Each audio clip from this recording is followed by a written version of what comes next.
hari umukunzi wacu wadusabye ko twamuganiriza ku burwayi bwa amibe. Ushobora kwibaza se amibe ni iki, amibe iterwa n'iki, ese umuntu ufite amibe agaragaza ibimenyetso, ese amibe uramutse utayivuje ni izihe ngaruka zakubaho, ese amibe ivurwa n'iki kwa muganga. Uyu munsi mu kiganiro cyacu hano ku Miba Yuhiri ibyo tugiye kuganiraho, ndagira ngo nkwibutse ko ushobora gukora like na subscribe kuri channel yacu kugira ngo ukomeze kubona ibiganiro nk'ibi ngibi uko buri munsi. Ubundi amibe ni uburwayi buterwa n'agakoko gatoya cyane kaba mu mwanda kitwa Entamoeba histolytica. Aka gakoko ubundi kajya mu mubiri w'umuntu gaturutse mu mwanda. Ubundi akenshi aba ari umuntu gafite, noneho kuko gasohoka mu mwanda wo kuri toilette umuntu yituma ku musarani. Rero wa musarani cyangwa se wa mwanda wajya nko ku bintu dukoresha nyine mu kurya nk'imboga, none wakora aho hantu uwo musarani wageze ukaba wakoresha intoki zawe utakarabye, cyangwa ukaba wateka ibiryo bidafite isuku, kuko akenshi umusarani wawo w'abantu cyangwa amatungo ukoreshwa no mu gufumbiza burya n'ibintu turya.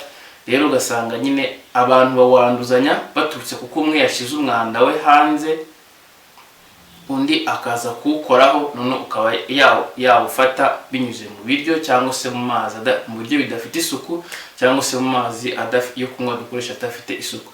Mbese mu ncamake amibe yandura kuko umuntu yagize isuku nkeya, akaba yabasha kurya ibiryo cyangwa kunywa ibintu bidafite isuku, umuntu wari uyifite akaba yakwanduza indi.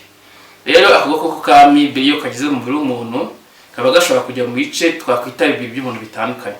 Igice cy'ingenzi gakunda kujyamo ni igice gishinzwe kurya cyangwa se gufata ibyo twariye kikabikoresha kugira ngo kibijyane mu bindi bice by'umubiri, ibyo twita digestive system mu Kinyarwanda, ni mu Cyongereza nako. Rero niho gakunda kujya cyane, niyo mpamvu akenshi ukunda gusanga abantu barwaye amibe bimwe mu bimenyetso bakunda kugira cyane bakunda kuribwa no mu nda, bakagira na diare. Akenshi iyo diare hari igihe igeza no ku rwego rwo gutuma bagira diare cyangwa se bahitwa, diare no guhitwa hakazamo n'amaraso, ugasanga hajemo amaraso kandi n'ibintu bimeze nk'ibimwira. Rero ibimenyetso bya mbere bya amibe hari kuribwa mu nda, sibyo, hakabamo no guhitwa cyangwa kugira diare, rimwe na rimwe izamo amaraso n'ibimwira byo twita dysentery. Ibyo bimenyetso cyane abantu bafite amibe bakunda kugira. Nubwo hari n'abashaka kugira no kuruka, kugira isesemi cyangwa bakomeza bashaka kurya, ariko abantu benshi cyane barwaye amibe yagiye muri igice cy'umubiri iki ngiki cyane cyamara gishinzwe nyine kuba cyadufasha mu gufata ibyo twariye kikabyiza mu bindi bice by'umubiri.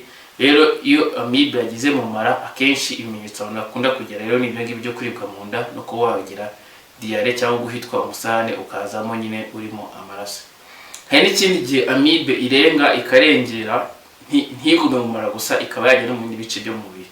Aha ngaha akenshi ikunda kujya ku gice cy'umwijima, icyo twita liver, igatwara ibyo twita amoebic liver abscess. Ubu ni uburwayi bwari bubi cyane kuko ni uburwayi bushobora no kukwica iyo bugiye bugafata n'ibindi bice byo mu mubiri, kuko buragenda bukangiza umwijima ukaba nyine watwataka n'uko dukoko dutoya, ukaba wazanamo n'amashyira. Rero iyo wageze aho ngaho, akenshi ikintu gikunda kukuranga nuko ukunda gusanga abantu mu gice cyo hejuru, igice cy'inda cyo hejuru cy'iburyo bari kuribwamo cyane, sibyo, cyangwa se no hagati mu nda hejuru, ariko cyane igice cyo hejuru cy'iburyo bari kuribwamo cyane, bakagira n'umuriro. Rero ibyo nibyo bimenyetso ikunda kugaragara cyane ku burwayi bwa amibe. Tumaze kurebera hamwe rero aho amibe yandurira n'ibimenyetso ikunda kuranga amibe, ushaka kwibaza se buriya umuntu wagize amibe avuzwa n'iki kwa muganga. Umuntu wagize amibe buriya yaje kwa muganga, ikizamini cya mbere tumufata kugira ngo turebe ko mu by'ukuri ari amibe, tumufata umusarani bashobora kuwureba mu kamashini kabigenewe kitwa microscope, bakabonamo agakoko ka amibe, cyangwa bagapima icyo twita antigene, bakabona ko uyu muntu afite nyine amibe. Iyo niba gusanganyemo amibe iravurwa, hari imiti itandukanye, gusa umuti uri common cyane ukunda gukoreshwa ni umuti nyine wa antamizole, urimo azozi cyangwa se umuti witwa metronidazole. Rero uwo muti ni ukunda gufasha cyane kurwanya amibe, cyane iyo ngiyo ibiri iri mu mara. Rero iyo binini akenshi bifata iminsi igera ku 10 noneho ka gakoko ka amibe kakaba kabasha gushyira mu mubiri ugakira ntukomeza kugira bya bimenyetso. Ariko nyine ikintu cya mbere ni uko ugomba kuza kwa muganga akagusuzuma akabona ko mu by'ukuri ariko ka gakoko kari gutera ibyo bimenyetso. Ikindi rero ushaka kwibaza nkuko twabivuze agakoko ka amibe bitakavuje bigenda gute. Nkuko twabivuze bitakavuje ishaka kuva mu mareka yajya no mu bindi bice by'umubiri ikajya nko ku mwijima ikawangiza, kandi utabizi ko ibice by'umubiri bifite ukuntu bigiye bihuje. Niba umwijima wangiritse ubutaha n'impyiko izangika, n'umutima wangike, n'izindi nyama zose zo mu mubiri zangike, ku buryo nyine ushobora no gupfa wishwe na amibe. Rero amibe buriya ntabwo ari uburwayi bwo gukinisha. Mu gihe cyose wumva ufite ibimenyetso bya amibe, cyane cyane kuba umaranye igihe uribwa mu nda, ukamara igihe uribwa mu nda, ugafatana nk'imiti y'inzoka dusanzwe dufata bisanzwe ya albendazole, ku muntu uri gukira biba byiza kuza kwa muganga agatanga umusarani bakagupima kuko bakareba ko nyine udafite agakoko ka amibe. Kandi ukamenya ko burya kwirinda biruta kwivuza. Ni byiza kugira isuku uvuye mu bwiherero ukabanza ugakaraba intoki zawe neza, ugategura ibiryo cyangwa ibyo kunywa n'isuku ihagije, wakarabye kandi ugahisha n'ibiryo neza.